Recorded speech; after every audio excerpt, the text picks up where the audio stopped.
Ciao! Oggi facciamo un tuffo nel viterbese, quasi letteralmente. Ci troviamo nell'Alto Lazio, a Nepi, proprio lì dove c'è la sorgente della famosa acqua. In questo video però ci concentreremo sulle cose da vedere a Nepi.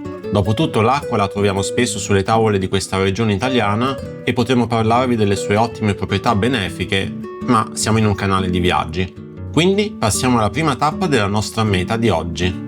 La rocca di Nepi, o Forte dei Borgia, si staglia imponente sul margine occidentale dell'antico borgo di Nepi, in provincia di Viterbo. Le sue radici affondano nel XII secolo, ancorate a una fortificazione romana che difendeva il tracciato della via Amerina. Sotto i suoi sotterranei sono ancora visibili mura altomedievali, resti della strada e una porta d'ingresso romana, ma non possiamo vederli.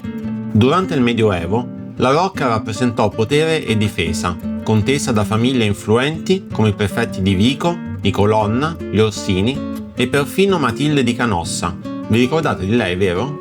Per i più fragili di memoria, vi invitiamo a guardare i video su Canossa e dintorni a fine video. Tornando al castello, invece, abbiamo il primo documento che cita il castello come entità distinta dalla città attorno al 300. Il Rinascimento trasformò profondamente la fortezza. Tra il 1479 e il 1499 Rodrigo Borgia, futuro Papa Alessandro VI, promosse imponenti interventi affidati all'architetto Antonio da Sangallo il Vecchio. Nacquero 4 torrioni cilindrici angolari, una loggia e la decorazione delle torri con stemmi e beccatelli a testimonianza di potere e estetica rinascimentale. Il vero potenziamento difensivo avvenne nel 1537, quando Pierluigi Farnese, duca di Nepi, incaricò Antonio da Sangallo il Giovane per edificare i bastioni farnesiani. 4 possenti mura con cannoniere, porte monumentali e stemmi in travertino, una soluzione militare avanzata e funzionale. Tuttavia, la rocca entrò in declino, venne abbandonata, depredata di materiali per edifici sacri e urbani. Solo negli anni 70 del Novecento fu avviato un importante recupero. L'Archeoclub di Nepi rimosse macerie e ripulì le strutture. Dal 2007 la rocca è nuovamente aperta al pubblico e oggi accoglie eventi culturali, manifestazioni e visite. Nel 1882 i fratelli Sili, allora proprietari, posero 20 iscrizioni lungo le pareti interni della torre, raccontando la storia bimillenaria della città e della sua fortezza. Dalla torre rotonda il panorama spazia dall'Agro Fallisco fino ai Monti Cimini, Sabatini, Sabini, Terminillo e Colli Albani. Così la rocca di Nepi resta oggi un monumento stratificato, un viaggio attraverso i secoli, dalla Roma antica alle famiglie rinascimentali fino alla rinascita contemporanea.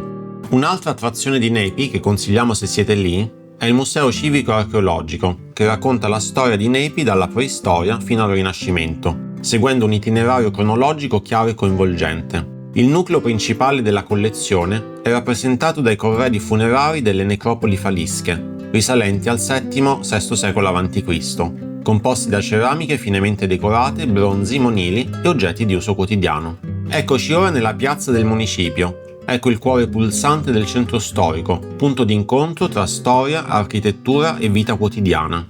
Dominata dal seicentesco palazzo comunale, con la sua elegante facciata barocca e l'orologio in sommità, la piazza si apre come uno scenografico salotto urbano. Lastricata in pietra e circondata da edifici storici, è il luogo dove si svolgono eventi, mercatini e manifestazioni locali. Qui confluiscono le principali vie del borgo, rendendo la crocevia ideale per scoprire Nepi. Il Duomo di Nepi, dedicato all'Assunta, è uno degli edifici religiosi più importanti della città e rappresenta un punto di riferimento sia spirituale che architettonico. Sorge su un sito di culto antichissimo dove già in epoca paleocristiana esisteva una basilica. L'attuale struttura risale al XVIII secolo, quando fu ricostruita dopo un devastante incendio che nel 1798 distrusse gran parte della precedente cattedrale romanica.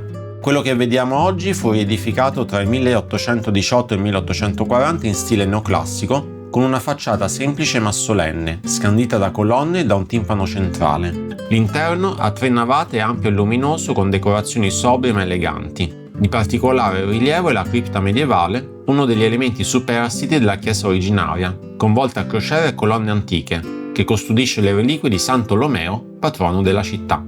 Tra le opere d'arte conservate al suo interno si segnalano pale d'altare, affreschi e arredi sacri che documentano la storia religiosa di Nepi.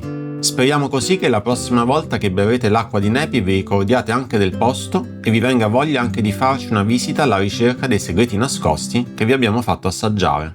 Vi invitiamo a iscrivervi al canale e a lasciarci un like. A presto, ciao!